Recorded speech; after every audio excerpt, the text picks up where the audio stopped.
Welcome to an episode of Barman Saturdays, and this week I decided to take a look at Pippi Meets a Master Criminal. And I have to admit, this one does make me wish I'd watched all these episodes in one sitting. Instead, I watched, episodes 1 and 3 on one day, then episodes 2 and 12 on another day. Because, I have a limited amount of time, so that's what I did. And unfortunately, it meant that when I did the episode for, Pippi Doesn't Sell Her House, I implied there's a continuity error because the criminals talk about Pippi like they've already met her, and point out, these episodes are technically out of order. But even in the second episode, the criminals talk about Pippi like they've already met her. No one will be laughing when we get Pippi's gold. Oh no, not the gold again. Remember last time? Last time we didn't think, we didn't plan.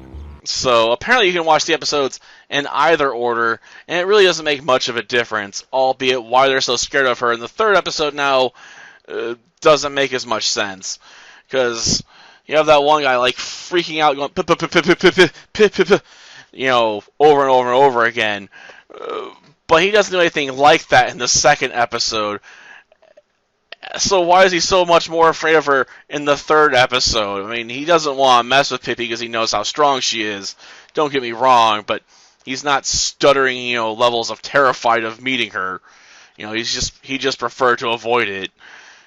So, yeah, I don't know if there's a plan for an introductory episode and they cut it, or they really wanted to keep that episodic feel. So regardless of which order you watch it in, it doesn't matter. They're still going to talk about her like they've had a run-in with her before, and her super strength.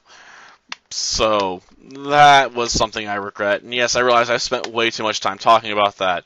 What's this episode about? Well, the criminals in this episode, decide to pull out, a help book called to Be a Master Criminal for Fun and Profit, something like that. See this? How to be a master criminal for fun and profit. I kind of wish it made a reference to the For Dummies series, which started in 1991 with DOS for Dummies, and probably the most popular book by far was Windows for Dummies, which came out in 1992. So it's not like the series was unheard of, but, it's alright. I'll get over them not making a reference to the For Dummies books, That would have been for people that have some nostalgia for that stuff. I probably have a couple of those books in my room somewhere, to be honest, but I'm not going to try and, dig one out to show it off.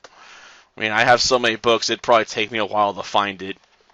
If I haven't, donated it or given it to my parents for a yard sale at some point. At any rate, there are various plans they attempt. Obviously, all go, sideways in one way or another. Like, their first plan is basically just trying to distract Pippi by having her tell stories, because she loves to tell her stories. Would you like a fish story? An adventure story? A second story? A gory story? Which is the longest? That would be a ghost story. Because there's so many moans. And screams. And gurgles. As we all know, I'm a bit surprised I haven't shown a clip of one of her stories at this point, because they do animate at least a couple, in episode 1 and 3. So I could have definitely, shown how crazy her stories can get if I wanted to. In this episode, they don't really animate it, because she's talking about how a ghost story about Villa Vicula to the criminals, or at least one of them, while the other tries to sneak off to go explore the house looking for the treasure chest. Only for her to forget the ending of the story, so they end up leaving because they didn't have enough time. It's like, well, if that's their longest story, there's no point in even trying to search the house, because all their stories are going to be too short. We're not going to have enough time to get anywhere. And as they learned during her ghost stories, she might still manhandle you while she's giving those stories anyway. Then the great ghost struck. The ghost tossed the burglar in the air.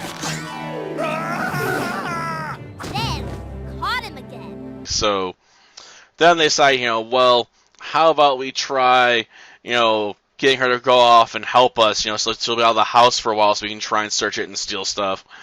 And this plan goes sideways because the note is written so poorly no one can read it.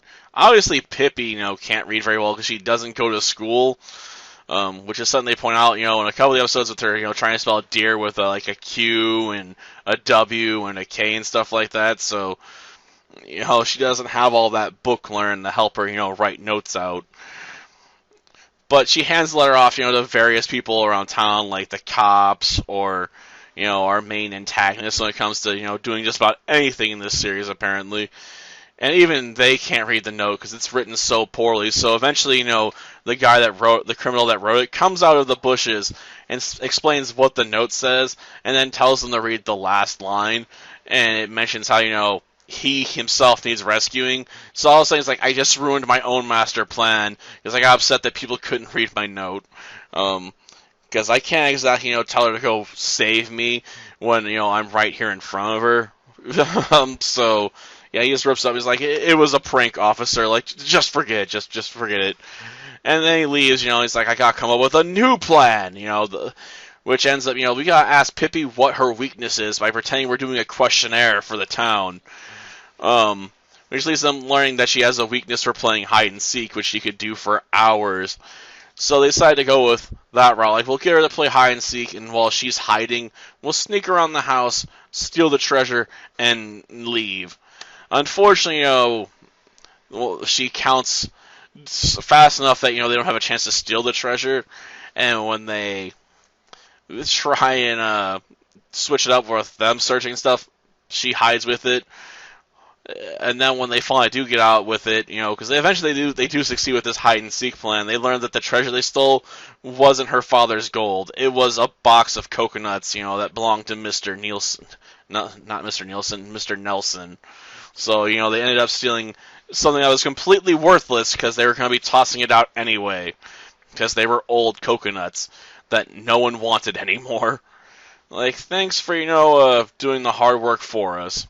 Not that Pippi would probably have any problem, lugging around a heavy chest, considering she can lift a horse with one hand. So, yeah, quite the comedic episode. Let's see. It says, I have been knapsacked by squirrels. No, I have been kangarooed by SpongeBob's. Are you sure it's not catapulted by stethoscopes?